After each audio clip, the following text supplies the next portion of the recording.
우리 함께 하나님의 말씀 보겠습니다. 오늘 우리에게 주시는 하나님의 말씀은 신약 성경 사도행전 6장 8절부터 7장 60절까지의 말씀입니다. 함께 찾으셔서 저와 여러분이 한 절씩 교독하실 때 봉독은 7장 54절에서 60절까지 하겠습니다. 54절부터 봅니다. 그들이 이 말을 듣고 마음에 찔려 그를 향하여 이를 갈거늘 스데반이 성령 충만하여 하늘을 우러러 주목하여 하나님의 영광과 및 예수께서 하나님 우편에 서신 것을 보고 말하되 보라 하늘이 열리고 인자가 하나님 우편에 서신 것을 보노라 한데 그들이 큰 소리를 지르며 귀를 막고 일제히 그에게 달려들어 성 밖으로 내치고 돌로 칠세 증인들이 옷을 벗어 사울이라 하는 청년의 발 앞에 두니라. 그들이 돌로 스데반을 치니 스데반이 부르짖어 이르되 주 예수여 내 영혼을 받으시옵소서 하고 함께 읽습니다. 무릎을 꿇고 크게 불러 이르되 주여 이 죄를 그들에게 돌리지 마옵소서. 이 말을 하고 자니라. 아멘. 사랑하는 여러분, 스데반은 정말 귀한 일꾼이었습니다. 여러분, 그 스데반의 이름의 뜻이 무엇인지 혹시 아십니까? 스데반, 스테파노스라고 하는 이 말은 면류관이라는 말이에요. 아마 우리 대한민국의 그 성도님 중에 그 이름에 관자가 들어가신 분, 여러분들은 아마 조금 이런 면류관이 비슷할지 모르겠습니다만 이름이 면류관이에요. 고면류관. 여러분, 저는 여러분들이 다 주님의 면류관이 되기를 축복합니다. 근데 이 스데반이 이렇게 이 좋은 이름만큼 초대교회에서 빛나는 면류관 같은 존재였어요. 마치 올림픽을 하고 마라톤을 하고 면류관을 뛰는 것처럼, 관을 쓰는 것처럼 초대교회의 첫 번째 순교자일 뿐만 아니라 정말 뛰어난 믿음의 소유자였습니다. 어느 정도로 이 존귀한 사람이었는가 다 말할 수는 없지만 굉장히 길어요. 이 6장 8절부터 7장 60절까지 이 내용 가운데 아주 중요한 핵심만 몇 가지 말씀을 드리면, 가장 먼저는 이 스데반은 영적으로 활짝 열려있는 성령 충만한 사람이었다는 거예요. 영적으로 열려있고 성령 충만한 사람입니다. 8절을 보니까 스데반이 은혜와 권능이 충만했다. 그래서 기사와 표적을 민간에 행했던 사람이었습니다. 집사님이에요. 이 집사님이 은혜와 권능이 충만하고 기사와 표적을 행했다. 55절 말씀을 보면 스데반이 성령 충만했는데 어느 정도냐면 눈이 열려서 하늘의 영광을 보았습니다. 56절에 보니까 그 예수님이 오른편에 서 계신 것을 보고 그것을 고백합니다. 눈이 열린 사람, 성령 충만한 사람, 이 사람이 바로 스데반입니다. 뿐만 아니라 이 스데반은 또한 아주 탁월한 복음 전도자입니다. 오늘 9절 말씀을 보면 자유민들이 예를 들어서 구레네인, 또 알렉산드리아인, 길리기아인, 아시아에서 온 사람들, 이 사람들이 회당에서 모였습니다. 근데 이 자유민들은 원래는 유대인들이었는데 이 사람들이 로마의 폼페이 유대 토벌 때에 끌려가서 노예가 됐고 BC 한 53년 정도 됩니다. 노예가 되었다가 풀려난 사람들이에요. 이 사람들이 자유민으로서 자유를 얻어서 다시 유대로 왔는데 이 사람들이 노예로 갔다가 끌려갔다가 이 예루살렘을 얼마나 동경했겠어요. 이 사람들이 다시 예루살렘으로 와서 거주하게 되는데 스데반이 성전에 대해서 성전을 헐고 예수님에 대한 이야기를 강조하고 하니까 이 사람들이 굉장히 이 속이 상했던 것 같아요. 이 사람들하고 같이 이야기를 하는데 그 다음 10절 말씀을 보니까 스데반이 지혜와 성령으로 말하는 것이 충만하다 보니까 말을 하는데 이길 수가 없습니다. 스데반이 복음 증거자였던 거예요. 사랑하는 여러분, 초대교회에 엄청난 복음 증거자였습니다. 오늘 이 본문의 내용은 스데반, 사도행전 7장은 1절부터 60절까지 사도도 아닌 이 스데반이 복음을 전하는 메시지의 내용이에요. 여러분, 집사님 한 분이 일꾼이 사도가 아닌데도 불구하고 복음을 전했는데 한 1절부터 60절까지의 이 모든 내용, 성경에 대해서 통달했을 뿐만 아니라 예수님에 대해서 분명히 전할 수 있었던 사람, 이 사람이 스데반이에요. 저는 여러분들에게도 하나님의 은혜와 지혜가 열려서 복음 전할 수 있는 능력이 넘치기를 축복합니다. 근데 저는 여러분, 이렇게 이 스데반을 읽을 때마다 이 마음에 질문이 생기는 거예요. 뭐냐면, 하나님이 왜 스데반을 죽이시냐 이 말이에요. 얼마나 소중한 일꾼입니까? 너무나 이 소중한 일꾼, 복음 전도자요, 열정이 있는 사람이요, 그리고 성령 충만한 이 스데반을 하나님이 순교당하도록 허락하셨다 이 말이에요. 여러분, 왜 하필이면 스데반이에요? 하나님은 스데반 살려주실 수 있는 분 아닌가요? 아니, 누군가가 꼭 순교해야 된다면 스데반 말고 다른 사람을 순교하게 하면 되잖아요. 예를 들면 고석찬이라든지. 조금 스데반은 좀 세이브하고 좀 아껴두고, 죽어도 괜찮은 사람은 없지만 그래도 이렇게 좀 뭐 힘있게 죽든가 뭐 이런 사람을 좀 세워서 하시면 좋을 텐데, 여러분, 하나님이 계산을 잘 못하시는 분처럼 느껴진단 말이에요. 어떻게 이 스데반을 이렇게 복음을 증거하고 성경에 통달하고 민간의 기적과 이사를 행할 수 있는 이 귀한 일꾼을 하나님이 죽게 내버려 두냐 이 말이에요. 여러분, 우리가 계산이 흐린 우리도 스데반은 남겨둬야 되는 거예요. 더군다나 이 스데반이 어떻게 죽냐 면 거짓 증인과 불법으로 죽어요.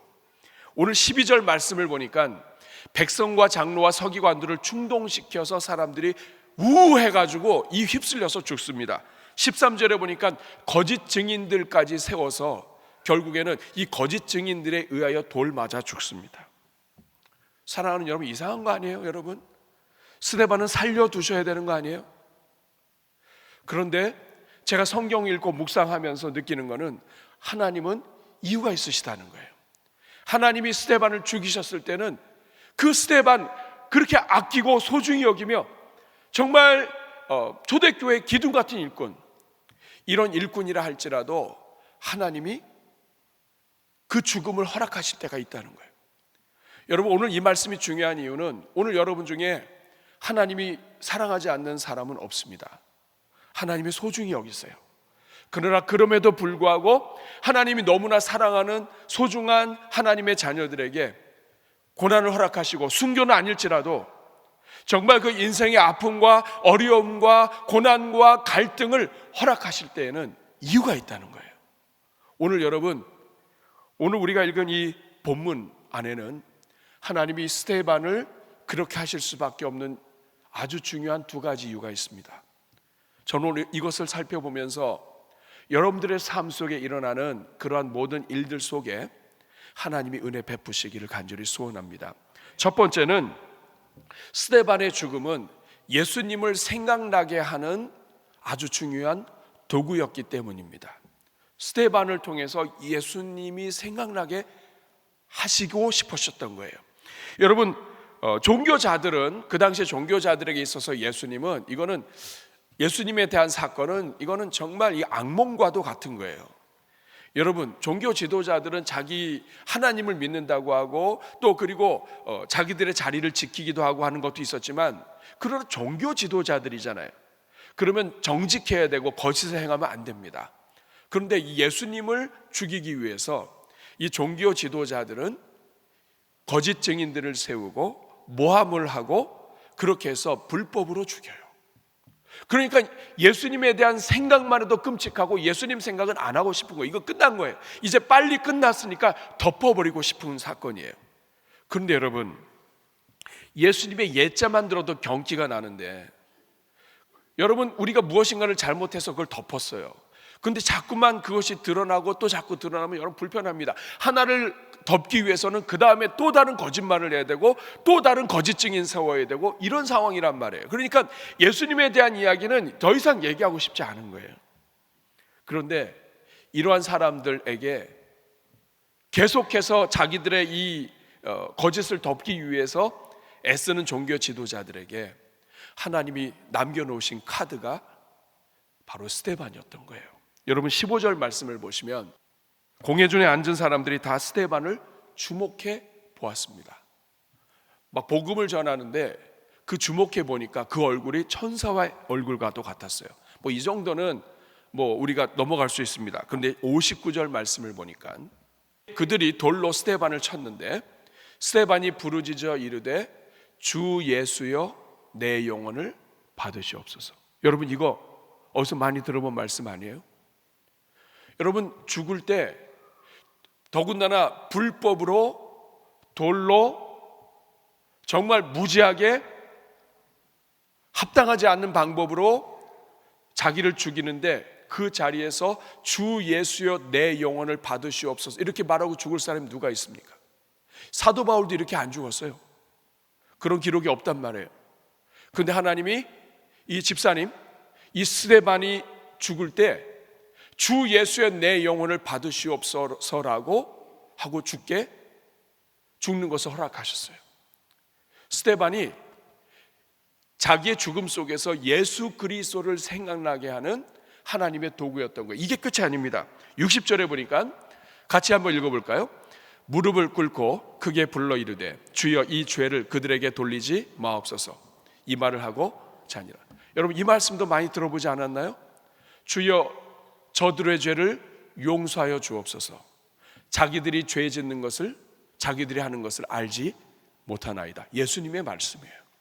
근데 여러분 스데반이 죽을 때 예수님처럼 죽습니다. 저들의 죄를 용서해 달라고, 그들에게 죄를 돌리지 말게 해달라고. 사랑하는 여러분, 십자가 밑에 예수님께서 이렇게 말씀하시고 죽으셨을 때 백부장이 있다가 한 말이 있습니다. 이 모든 말을 들은 다음에 그는 진실로 의인이었도다. 백부장, 로마의 백부장이 한 말이에요. 그런데 여러분 스데반이 죽게 될 때에 바로 예수님이 하신 그대로 똑같이 죽습니다. 이 말은 성경에 기록되어 있지 않지만 그는 진실로 하나님의 아들이었도다.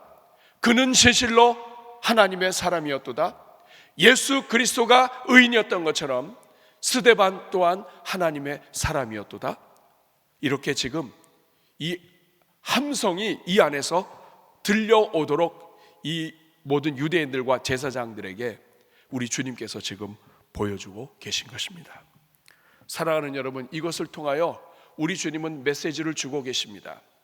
예수님을 죽인다고 해서 예수님의 문제가 끝나지 않습니다. 하나님이 역사하시는 것은 어느 인간도 막을 수가 없습니다. 예수님을 죽이면 하나님은 또 다른 스데반을 세우십니다. 예수님의 제자, 예수님의 일꾼, 하나님의 백성 스데반이 또다시 일어나서 저들의 죄를 용서하여 달라고, 주여 내 영혼을 받아 주시옵소서. 계속해서 이 일이 끊어지지 않는다는 것을 이야기합니다. 예수님을 죽였어도 이 일은 계속된다는 것을 보여줍니다. 초대교회의 첫 번째 순교자를 우리 주님이 스데반에게 허락하신 이유는 바로 이것 때문입니다. 사랑하는 여러분, 죽으면서 죽는 그 순간까지 예수님의 이름을 높이고 예수님처럼 죽고 예수님의 그 모든 것들을 생각나게 한다면 이보다 더 영광스러운 죽음이 어디 있겠습니까? 그러니까 우리 인간의 계산으로 볼 때는 이 스데반의 죽음이 너무나 안타깝지만 스데반은 예수님이 십자가에 달려 죽으신 것처럼 불의를 향하고 죄 가운데 있는 세상을 향하여 예수님의 제자로 또 다른 예수님의 일꾼으로 똑같이 선포하고 그 길을 걸어가게 된 것입니다. 하나님은 이러한 스데반을 초대교회 첫 번째 순교자로 세워주셨습니다. 두 번째, 또 하나의 이유가 있습니다. 왜 하나님께서 스데반을 이토록 죽게 내버려 두셨는가? 그 이유는 스데반을 사랑하시고 스데반 대신 또 다른 스데반, 곧 사도 바울을 얻으시기 위함입니다. 하나님은 스데반을 사랑하셨습니다. 아끼시는 분이에요. 그러나 그 하나님께서 스데반을 주신 이유는 또 다른 스데반이 스데반을 통해서만 나올 수 있기 때문이었습니다. 여러분, 스데반은 복음의 열정을 가진 자예요. 여러분, 자유민들한테 복음을 전하는데 그들은 헬라파 유대인들입니다. 헬라파 유대인들이라는 얘기는 언어가 헬라어이고 헬라 문화에 젖은 사람이에요. 이 스데반은 그냥 정통적인 유대인들 뿐만 아니라 헬라 문화에 젖은 사람, 헬라어를 쓰는 사람, 이런 사람들에게 다가가서 이들에게 복음을 전할 때 여러분, 헬라어로 전하지 않으면 안 되는 거예요. 그러니까 이러한 이 복음의 열정과 이 타 문화까지도 열려있는 이 스데반의 이 열정을 하나님은 아시고 이 스데반을 통하여 오히려 이 스데반이 마중물이 되어서 스데반 때문에 이 이방 선교가 활짝 열리도록 하나님이 사람을 준비하십니다. 그게 누구입니까? 그게 바로 사도 바울입니다. 스데반과 사도 바울은 연결되어 있습니다. 어떻게 연결되어 있습니까? 57절 말씀을 보면 모인 사람들이 이 스데반의 이 메시지를 듣다가 이제는 막 가슴도 찔리고 마음도 찔리고 정신도 못 차리겠고 아프니까 그냥 계속해서 반대하다가 결국엔 소리 지르고 달려들어서 58절에 보니까 성 밖으로 내치고 돌로 쳤습니다. 그리고 옷을 벗어서 사울이라고 하는 청년의 발 앞에 둡니다. 그 당시에 유대인들이 사람을 율법을 어긴 사람을 혹은 사형에 해당되는 사람을 죽게 할 때는 절차를 밟아서 한 3m, 3.5m에 되는 구덩이를 파서 그 구덩이 안에 사람을 집어던집니다. 그런데도 불구하고 살아남으면 거기에서 돌을 던져서 큰 돌을 던져서 사람을 죽입니다. 잔인하죠. 그런데 이 모든 것은 절차가 있어야 돼요. 율법의 절차가 있어야 되고 그리고 이 재판이 있어야 되고, 근데 오늘 본문을 보면 재판이 없습니다. 사람들이 분노해서 데리고 나가요. 성 바깥으로, 성 안에서 죽일 수가 없으니까 성 밖으로 데리고 나가서 거기서 돌로 쳐 죽입니다. 불법으로 죽인 거예요. 그런데 이 불법의 자리에 누가 있습니까? 58절에 보니까 사람들의 옷을 벗어서 증인들이 옷을 벗어서 사울이라 하는 청년의 발 앞에 둡니다. 이 말은 뭐냐면 사도 바울이 증인이라는 거예요. 사도 바울이 증인 쓴 거예요. 사도행전 22장 20절 말씀을 보면 사도 바울이 자기 입으로 이야기합니다. 또 주의 증인 스데반이 피를 흘릴 때 내가 곁에 서서 찬송하고 그 죽이는 사람들의 옷을 지킨 줄 그들도 아나이다. 자기가 얘기하는 거예요.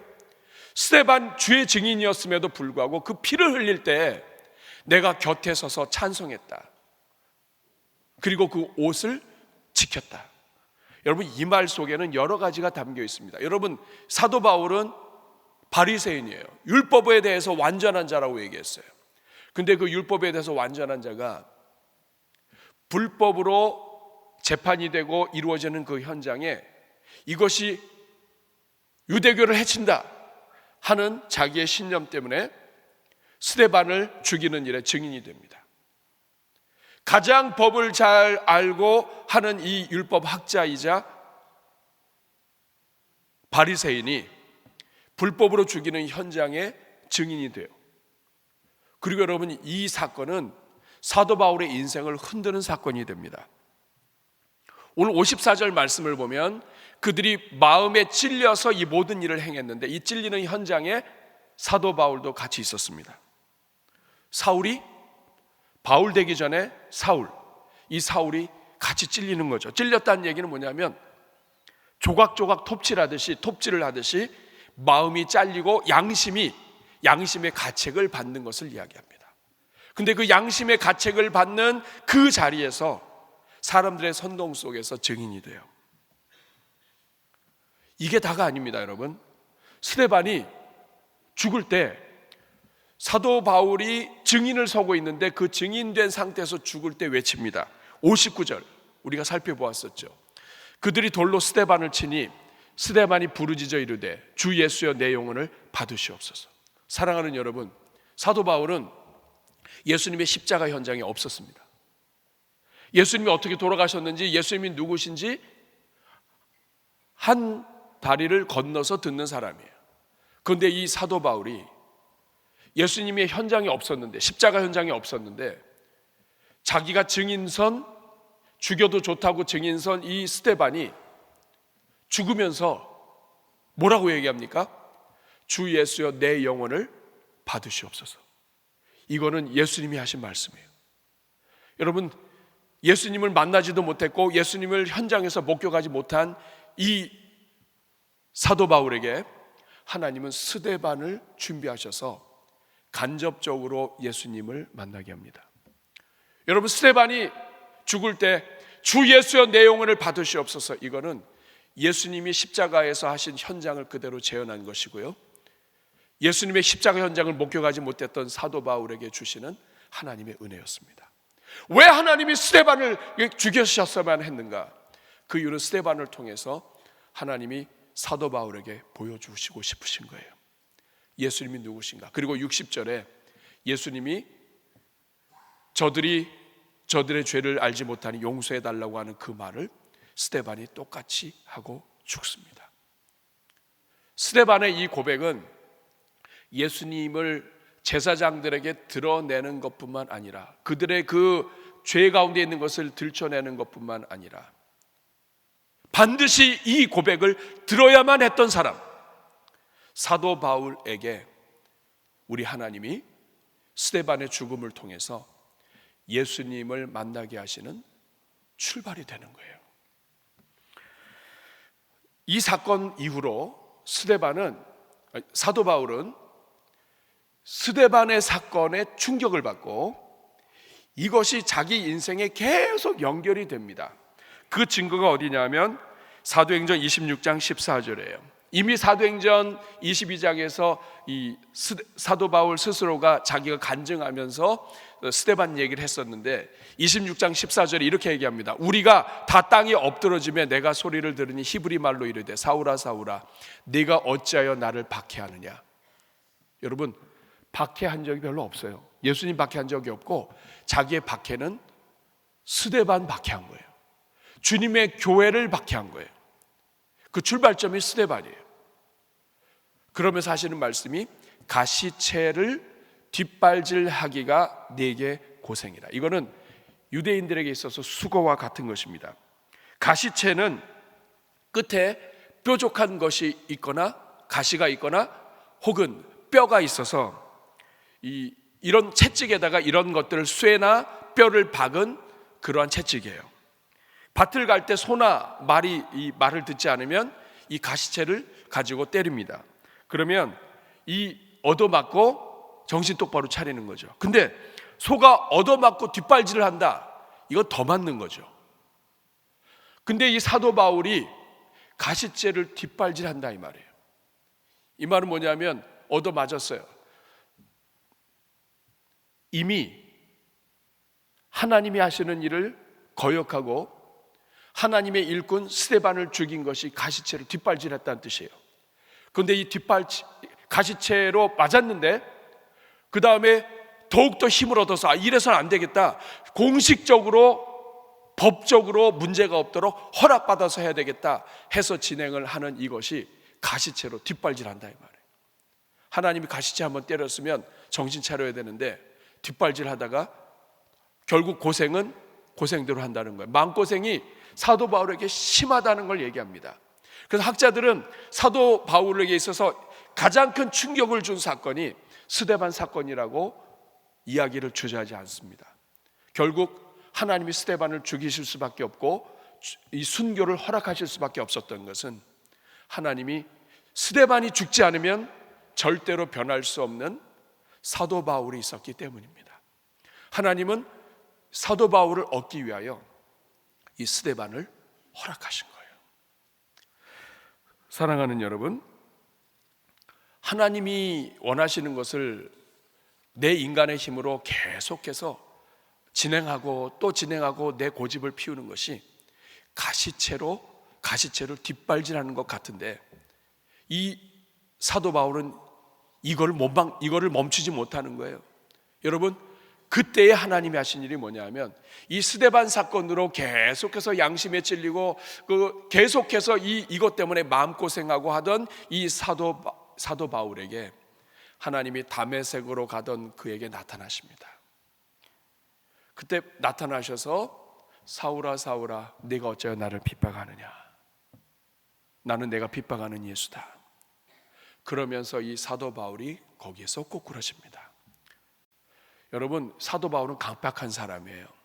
이 사람이 한순간에 넘어지지 않습니다. 근데 우리 주님이 말씀하실 때 이미 사도 바울은 스데반 때문에 그 사도 바울을 버티고 있었던 기둥들이 흔들리고 있었던 거예요. 하나님이 사도 바울을 일꾼으로 세우기 위해서 이방인을 향한 열정과 복음 전도의 열정을 스데반 대신해서 정말 온 세계를 향하여 복음을 증거할 수 있는 일꾼을 하나님께서 스데반을 통하여 준비시키신 것입니다. 사랑하는 여러분, 오늘 본문의 말씀에 하나님이 이 스데반을 순교로 허락하신 이유, 바로 여기에 있습니다. 그렇다면 여러분, 오늘 이렇게 함께 본문의 말씀을 간단히 살펴보았는데, 여러분 집에서 사도행전 7장을 한번 쭉 다 읽어보실 수 있기를 바랍니다. 그러면서 저는 오늘 이 본문을 함께 읽으면서 이 묵상한 내용을 가지고 오늘 저와 여러분이 하나님께서 오늘 특별히 이 말씀을 통해 우리에게 주시는 말씀이 무엇인가, 이 말씀을 통해서 우리가 묵상하고 고민해야 될 일이 무엇인가, 또 삶에 실천하고 기도해야 할 제목이 무엇인가 하는 것을 여러분들과 함께 나누고자 합니다. 첫 번째는 나는 어떻게 내 인생의 마지막을 맞이할 수 있는가? 나는 어떻게 내 인생의 마지막을 맞이할 것인가? 한번 따라하겠습니다. 내 인생의 마지막을 어떻게 맞이할 것인가? 여러분, 오늘 본문을 보면 이 스데반은 특징이 있습니다. 여러분, 우리 죽는 거 마음대로 안 되죠. 언제 죽을지도 모릅니다. 그러나 분명한 사실은 언젠간 죽는다는 것이고, 언젠가 죽을 때에 내 인생의 마지막은 내가 준비할 수 있다는 거예요. 여러분, 오늘 본문 이 스데반을 보면 죽는 그 순간이 너무나 영광스럽고 아름답습니다. 하나님의 영광 그리스도를 나타내고 죽습니다. 여러분, 이 본문을 묵상하면서 자연적으로 우리 이런 기도가 나올 수밖에 없습니다. 하나님, 저도 스데반처럼 죽을 수 있게 해주십시오. 순교하겠다는 게 아닙니다. 여러분, 순교는 아무나 안 시킵니다. 어떤 분은 그렇게 순교하려고 해도 안 된다고 그러잖아요. 스데반에게 계속 따라다니는 말의 특징 중에 하나가, 스데반 하면 성령 충만입니다. 충만. 따라하겠습니다. 충만이 따라다녀요. 오늘 본문 3절에 보니까 형제들아 너희 가운데 성령과 지혜가 충만하여 칭찬받는 사람 7을 택해라 해서 택한 받은 사람이 스데반이에요. 5절 말씀을 보니까 온 무리가 이 말을 기뻐하여 믿음과 성령이 충만한 사람 스데반과 7 집사를 세웁니다.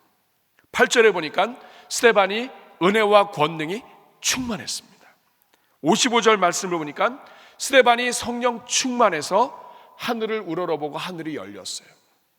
죽는 그 순간에 하늘이 열려 있고 죽는 그 순간에 충만합니다. 여러분, 성경 전체에서 죽는 그 순간에 성령 충만하게 죽은 사람이 몇이나 될 것 같아요? 다윗이 성령 충만해서 죽었다는 말이 없습니다. 하나님의 일꾼 중에 성령 충만해서 죽었다 이렇게 기록된 사람이 거의 없어요. 사랑하는 여러분, 그런데 이 스데반은 죽는 그 순간까지 충만한 사람이었어요. 물론 가장 충만할 때 죽었기 때문일 수도 있습니다만, 이것은 하나님이 우리에게 주시는 메시지입니다. 대부분의 사람들은 예수 처음 믿을 때 뜨거워요. 임직 받을 때 충만합니다. 임직 지나고 일주일 지나면 충만합니다. 1년이 지나도 충만합니다. 우리 대전중학교 성도님들은 10년이 지나고 20년이 지나도 충만할 줄로 믿습니다. 근데 솔직히 그거 잘 안 돼요. 임직 받을 때는 너무, 저도 목회자들도 그래요. 목사 안수 받을 때 막 하나님의 영광을 위하여 모든 걸 다 드릴 수 있다고 헌신하고 드릴 것처럼 하다가 시간이 좀 지나면 충만이 좀 떨어져요. 여러분 안 그러신가요? 안 그러신 것처럼 그렇게 있으시면 안 됩니다. 다 충만했던 때가 있어요. 그런데 5년 지나고 충만 떨어지고 10년 지나고 충만 떨어지고 이제는 뒤로 물러나면 더 떨어지고 이제는 나이가 들면 더 떨어져서 충만히 뭔가를 잃어버리고 살 수도 있어요. 죽을 때 정말 하나님의 나라가 보여야 되는데 자손들 다 있고 한데 하나님의 나라, 하나님의 영광에 대한 충만이 아니라 이상하게 보인다, 시꺼먼 게 보인다. 여러분, 우리 그러지 않고 하나님께 불려갔으면 좋겠습니다. 얘야, 하늘이 보인다, 하늘이 열렸다. 너 저거 안 보이니? 천사가 내 앞에 서 있어. 여러분, 이 말 듣고 옆에 있던 자녀들은 그 부모에 대해서 영원토록 안심을 하지 않을까요? 우리 어머님이 유산이죠. 우리 어머님 돌아가시면서, 우리 아버님 돌아가시면서 천사가 보인다 그러시고 하늘이 열렸다 그러시고 주여 저들의 죄를 용서하여 주옵소서. 너희들 참 수고했다. 그게 아니라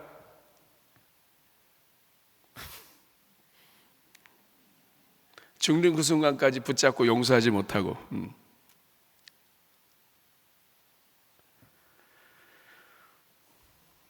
얼굴이 천사와 같잖아요. 스데반, 그 얼굴이 천사와 같더라. 세월이 흐르고 연륜이 흐르고 신앙이 깊어지면 얼굴이 더 천사가 되어야 되는 거 아니에요? 옆에 분 인사하겠습니다. 당신의 얼굴을 보니 천사와 같습니다. 그래야 되는 거 아니에요?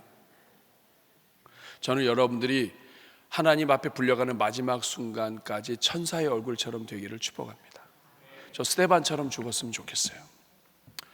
우리 교회 시니어 사역이 중요한 이유는 시니어 사역은 성령 충만한 인생의 마지막을 세우도록 돕는 사역이기 때문에 그렇습니다. 교계의 어르신이었던 한 분이 후배들 찾아왔을 때 예수님 똑바로 믿으라오. 이 말은 여러분 무슨 뜻이겠습니까? 인생을 살면서 충만하기 어렵고 예수님 똑바로 끝까지 죽을 때까지 믿고 사는 게 쉽지 않다는 뜻이에요. 죽을 때까지 성령 충만한 시니어, 죽는 그 순간까지 뜨거운 시니어, 죽는 그 순간에 예수님의 얼굴을 나타내는 시니어. 한번 저를 따라해 주시기 바랍니다. 주님, 죽는 그 순간에 저의 얼굴이 천사의 얼굴같이 되게 하옵소서. 이 말이 평상시에는 계속 그 악한 얼굴을 갖고 있다가 죽는 마지막 순간에만 활짝 웃으라는 이야기가 아닙니다. 성령 충만해서 오늘도 천사 같고 내일도 천사 같고 계속해서 그것이 반복되어 마지막 때는 진짜 천사같이 우리의 눈을 감을 수 있는 뜨거운 사람, 우리 대전중앙교회 모든 성도님들 되시기를 축복합니다. 두 번째, 오늘 본문을 통해서 하나님이 우리에게 주시는 메시지는 우리 자신의 죽음이 또 다른 영혼의 구원이 되게 해 주옵소서라고 하는 기도 제목입니다. 따라하겠습니다. 나의 죽음이 다른 영혼의 구원이 되게 하옵소서. 여러분, 스데반은 불법과 불의 가운데서 돌 맞아 죽었습니다. 인간적으로 볼 때는 이 스데반의 죽음은 아무것도 아닌 것처럼 보여요. 그러나 하나님은 역사를 통해서 순교에는 반드시 열매와 씨앗이 있게 하셨습니다. 하나님이 하나님의 자녀들, 그렇게 사랑하시는 하나님의 자녀들을 희생시키시고 그렇게 사랑하는, 그래서 십자가의 은혜로 자기 아들을 바꿔서 구원해내신 그 하나님의 자녀에게 고생을 허락하시고 아픔을 허락하실 때에는 이유가 있는 거예요. 오늘 여러분들 삶 가운데 하나님이 무엇인가 아픔을 허락하셨다면 여러분 이유가 있는 거예요. 그것은 여러분의 아픔을 통하여 누군가를 살리기 위한 것입니다. 스데반은 혼자 잘 먹고 잘 사는 게 목적이 아니에요. 그의 삶의 죽음을 통해서 다른 사람에게 도전이 되고, 그리고 심지어는 가장 악했던 사람, 강팍했던 사람 사도 바울을 결국에는 살리는 일에 쓰임받고 죽습니다. 나 혼자 잘 지내고 잘 먹다가 죽는 게 아니라 나의 죽음이 다른 영혼을 살리는 씨앗이 되게 했다는 거예요. 여러분, 이거는 우리가 지금부터 기도하면 이루어질 수 있습니다. 하나님, 나의 죽음이 사랑하는 우리 자손들에게 복음의 강력한 씨앗이 되게 하옵소서. 여러분, 스데반이 죽는 그 순간의 그 얼굴, 자기는 죽이기 위해서, 사도 바울은 죽이기 위해서 보증을 쓰고 저 인간은 죽어야 된다고 하면서 돌을 던지는 일에 보증을 섰는데, 그 스데반의 얼굴은 천사와 같습니다. 이건 충격이에요. 충격. 이제까지 보지도 못했을 뿐만 아니라 자기가 이제까지 생각했던 모든 것들을 다 뒤집는, 어떻게 저럴 수 있을까? 뭔가가 있다 하는 것을 드러낸 죽음이었던 거예요. 저는 여러분들의 죽음이 그런 죽음이 되기를 바랍니다. 손주들을 살리는 죽음, 인생의 마지막 혹은 지금 남은 인생 속에서 내 옆에 있는 영혼을 하나라도 나를 통해서 살리기 위하여 나 자신을 하나님께 드릴 수 있는 삶, 이게 스데반의 삶이에요.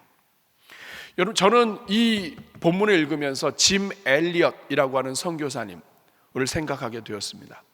여러분, 짐 엘리엇은 정말 젊은 나이에 순교를 당한 선교사이기도 합니다. 그가 휘튼 대학 2학년 때 쓴 일기가 있습니다. 그 일기에는 이렇게 기록이 되어 있습니다. 주님, 성공하게 해주십시오. 그러나 높은 자리에 오른다는 것이 아니라 제 삶이 하나님을 아는 가치를 드러내는 전시품이 되게 하옵소서. 나의 삶이 하나님의 가치를 드러내는 전시품이 되게 해주십시오. 그리고 아주 유명한 말을 했습니다. 영원한 것을 얻기 위해 영원하지 않은 것을 버리는 자는 결코 어리석은 자가 아니다. 29에 죽은 형제의 말이에요. 이 사람이 대학생 때 쓴 일기에 한 번도 예수님의 이름을 들어보지 못한 자들에게 복음을 전할 기회를 달라고 하나님 앞에 기도하는 그런 내용이 나옵니다. 그 기도대로 그는 1956년 1월 8일 수백 년 동안 외부와 접촉을 끊었고 누구든지 외부인이 들어오면 죽여버렸던 종족이 있습니다. 아우카족이라고 하는 이 종족의 자기 친구 4명과 함께 5명이 그쪽에 복음 전하러 갔다가 그들의 주머니에 총이 있었어요. 근데 그거 하나도 쓰지 않고 그들에게 다가서다가 결국에는 창과 도끼에 맞아 죽습니다. 그렇게 끝나는 것처럼 보이지만 그게 끝이 아니었어요. 2년 뒤에 이 선교사들의 와이프들이, 아내들이 다시 힘을 모아서 그 지역으로 들어갑니다. 죽기를 각오하고 간 거죠. 근데 여러분, 기적이 일어났습니다. 그 사람들이 이 선교사들의 아내들을 안 죽인 거예요. 그 이유가 뭔지 아십니까? 그 지역은 관습이 있는데 여성은 안 죽인대요. 그래서 이 선교사 아내들이 그곳에 들어가서 복음 전하는 일을 진행을 하고 결국에는 그 종족의 엘리엇이 죽은 36년 후에 신약 성경 번역한 것을 하나님 앞에 증정하게 됩니다. 사랑하는 여러분,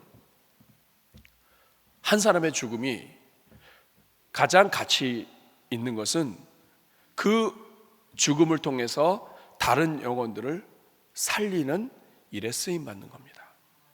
여러분, 너무 멋있지 않아요? 내가 죽으면서 누군가를 살리고 죽는다면, 아이를 낳는 것도 너무 소중하고 잘 키우는 것도 소중하지만 그 주변에 있는 영혼들 누군가 정말 하나님을 대적했고 하나님을 원망하고 하나님 없이 살아가는 그 인생을 살려놓는 씨앗이 되고 죽는 것, 이것만큼 여러분 복된 인생은 없을 겁니다. 오늘 본문에 이 스데반은 너무나 안타까운 순교자였지만 이 스데반은 죽음을 통하여 사도 바울을 남겨놓고 죽습니다. 그리고 이 사도 바울이 아시아는 물론 유럽의 복음화에 자기 인생을 다 드리고 죽습니다. 그리고 이 사도 바울의 가장 가슴 깊은 곳에, 그리고 사도 바울이 가는 곳마다 간증하는 그 출발점은 사도 바울이 스데반 죽이는데 있었다고 하는 이 간증입니다.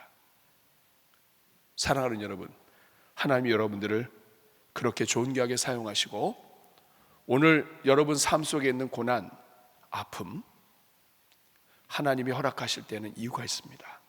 중요한 것은 스데반은 자기의 이름이 면류관이에요. 그런데 그 면류관을 자기가 취하지 아니하고 하나님께, 예수 그리스도께, 그리고 다른 영혼을 위하여 그 면류관을 드립니다. 그런데 하나님께서는 그 면류관을 받으시고 초대교회 사도도 아닌 일반 성도요 집사였던 이 스데반에게 성경 한 장을 다, 심지어는 2장을 다 허락해서 세워주시고 영원토록 스데반의 이름이 기록되도록 하나님이 허락하십니다. 하나님이 주시는 면류관, 그 면류관이 여러분의 면류관이 되기를 주님의 이름으로 축복합니다. 우리 한번 가슴에 손을 얹고 같이 기도하겠습니다. 여러분, 이제 인생이 얼마나 남으셨습니까?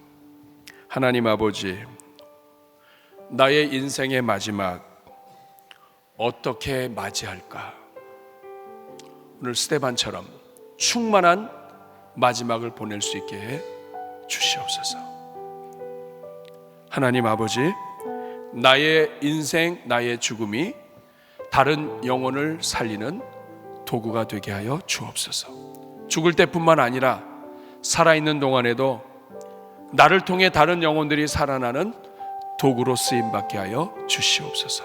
우리 이 마음을 가지고 우리 같이 합심으로 기도할 때 우리 주여 한번 부르고 기도합니다. 주여, 은혜로우신 아버지, 정말 감사합니다. 허물 많은 죄인들, 그러나 아버지 주님께서 우리를 사랑하여 주셔서 십자가의 은혜의 도구로 사용하여 주시고 하나님의 구원의 은혜를 누리며 나누며 살게 해주신 것 감사합니다. 하나님 아버지, 이 자리에 있는 성도들 가운데 인생에 고난이 없는 사람이 없고 아버지 순교만 나가지 않았을 뿐 매일 사는 것이 죽음과 같은 인생들도 있습니다. 그러나 아버지 하나님, 나에게 초점 맞추지 않게 하여 주시고 면류관을 주시는 하나님께 초점을 맞추게 하시며 하나님 아버지, 오늘 이 자리에 있는 주의 종들에게 은혜 내려 주시옵소서. 하나님 아버지 감사합니다. 오늘 이 자리에 있는 주의 종들을 축복합니다. 우리의 남은 삶 하루하루가 충만한 삶 되게 하여 주시고 하나님 아버지, 우리 죽는 그 순간에도 충만한 가운데 주님 앞에 가게 하여 주옵소서. 특별히 아버지, 이 자리에 성도님들 가운데 인생의 고난과 아픔과 연약함과 정말 통곡함이 없는 사람이 없습니다.